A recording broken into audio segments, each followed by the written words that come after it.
Isang paalala, ang video na ito ay ayon lamang sa aking sariling pananaliksik. Hindi ko nais na pilitin ang sino man na maniwala sa videong inyong matutunghayan. Kung hindi kayo kumbinsido sa mga impormasyon at taliwas ang inyong paniniwala sa kaalamang aking ilalahad, maaari kayong gumawa ng sarili ninyong pagsisiyasat para sa inyong kakontentuhan. Ang videong ito ay gabay lamang sa mas malalim na kaalaman at pag-intindi at hindi gawa ng isang profesional. Naniniwala ako na malaya tayong magbigay ng opinyon at suhestyon bilang malayang mamamayan ng Pilipinas. Maraming salamat po.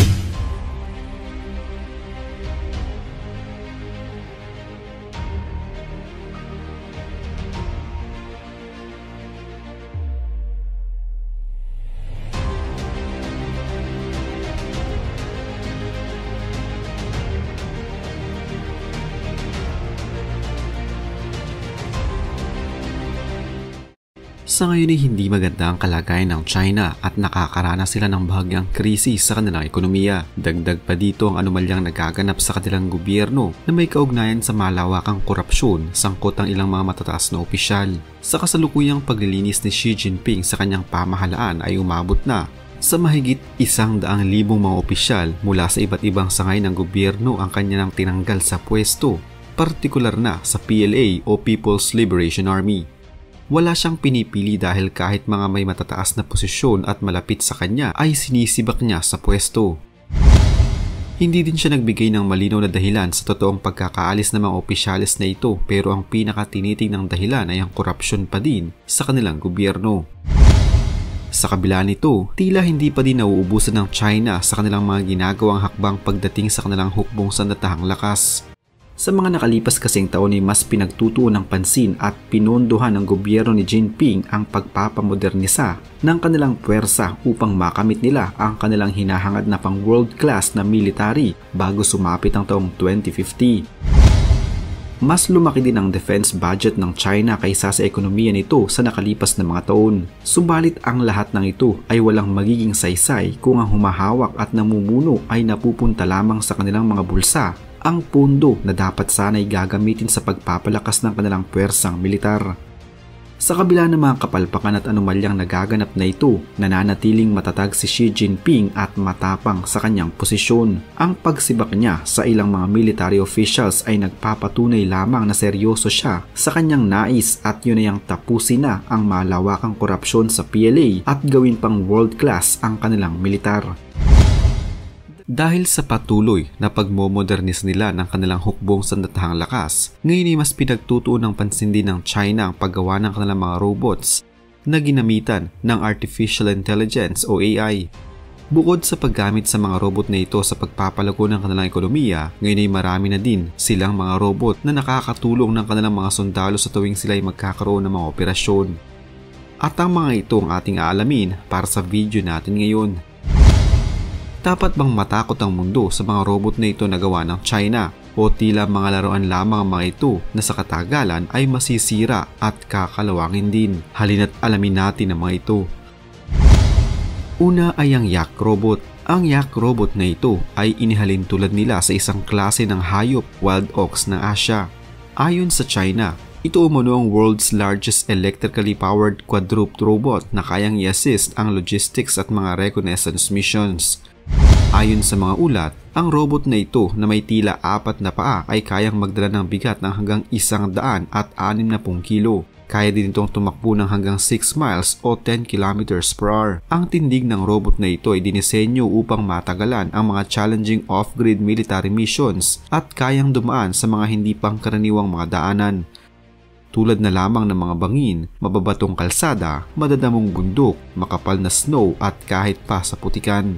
Ayon pa din sa ulat, ang robot na ito umano na tinatayang pinakamabigat at pinakamalaking quadruped robot sa buong mundo ay nakakabilib dahil sa kaya nitong tumalon, tumakbo, magpaliko-liko at lumakad ng diretsyo. Ayon muli sa China Central Television o CCTV, ang state broadcaster ng China, ang robot na ito ay may isang dosenang module at state-of-the-art sensor na may kakayahang mangalap ng mga tactical battlefield information at makagawa sa mga ito ng logistics. Sinubukan at nakapasa din ng robot na ito sa mga lugar kung saan ang panahon ay paiba-iba at hindi maganda para sa mga totoong sundalo. Noong bago matapos ang taong 2022 sa China, isang robot na aso na may machine gun ang kanilang ipinakilala na kayang bitbitin o buhatin ng drone. Ang robot na aso na ito ay inihuhulog sa mga bubong mula sa drone. Ang robot dog na ito ay may nakasetup na machine gun sa likod nito. Sa paglapag pa lamang nito mula sa drone, ang una agad itong gagawin ay ang magmasid-masid sa kapaligiran at maghanap ng anumang klase ng banta o kalaban. Ang machine gun na nakasetup sa likod ng asong robot ay ang Chinese QBB machine gun na mas magaan lamang kumpara sa iba. May kapasidad itong tumira ng hanggang 650 rounds kada minuto ng layong hanggang 400 metro. Ang machine gun ay ginamitan din ng bagong Chinese 5.8mm intermediate cartridge. Ang robot na asong ito ay hindi na lamang kayang palitan ng mga sundalo para sa pakikipagsagupan sa isang totoong digmaan sa lupa, kaya din ito makipagsabayan sa digmaan sa karagatan at sa himpapawid. Nasa 32 kilo lamang ang bigat nito na kayang magkarga ng hanggang 40 kilo. Nakakabilib sa asong robot na ito dahil kaya nitong makaintindi ng ilang mga voice commands at may facial recognition. Nakapasa din ito sa mga pagsubok na dumaan sa mga kagubatan, mababatong kalsada, masisikip na mga daan at mga maliliit na tulay.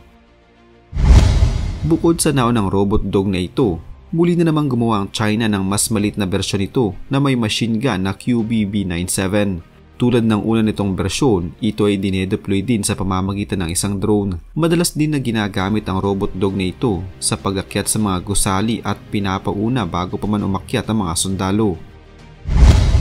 Ang China ay meron din ngayon ng mga EOD robot. Ang device naman na ito ay dinisenyo upang suportahan ang mga operasyon na may kinalaman sa pag-defuse ng mga explosive device. Ang high-tech device na ito ay may advanced technologies tulad ng camera sensors at explosive detection system. Gamit ang sistema na ito ay mas maayos nilang ma-detect ang mga bomba at madali nila itong masira. Sa tulong ng robot na ito ay mas nakakasiguro ang mga sundalong nasa operasyon na ligtas ang kanilang kapaligiran. Hindi na din kailangan ng mga sundalo na mas mag-focus na ma-detonate ng mga bomba sa paligid dahil maaari na lang itong gawin ng mga robot at hindi na lamang mga sundalo ang pinoproteksyonan nito kundi maging ang mga sibilyan. Noong pumasok ang Nobyembre taong 2022, ang Aviation and Aerospace Development Exhibition sa China ay nagpakilala ng isang robotic combat dog na may automatic gun sa likod. Ang klase ng baril na ito ay may kabigatan kaya nahihirapan ng mga sundalo na pasan-pasanin ito sa tuwing sila ay magkakaroon ng mga operasyon. Kaya naman para mas mapadali ay naisipin na lang gawin ang combat dog na ito upang dito nila ilagay ang baril na nabibigatan sila sa pagdadala sa operasyon. Naging malaki ang pakinabang ng robot dog na ito sa mga sundalo ng Chinese dahil epektibo nitong napapatumba ng walang kahirap-hirap ang mga banta. Ang baril na karga-karga ng robot dog na ito ay nasa 14 na kilo ang bigat. Meron din itong 360 degrees camera na maaari ding makontrol ng mga sundalo mula sa isang tablet. Panghuli, ang China ay gagawa na din ng mas maraming bilang ng mga humanoid robot na may artificial intelligence. Plano nilang gumawa ng mas maraming humanoid robot sa taong ito at mag-release ng mga ito sa market. Ang mga robot na ito ay kayang maglakad ng parang mga tao gamit ang dalawang paa sa bilis na 5 kilometro kada oras habang kaya din itong magdala ng karga na aabot ng hanggang 50 kilo.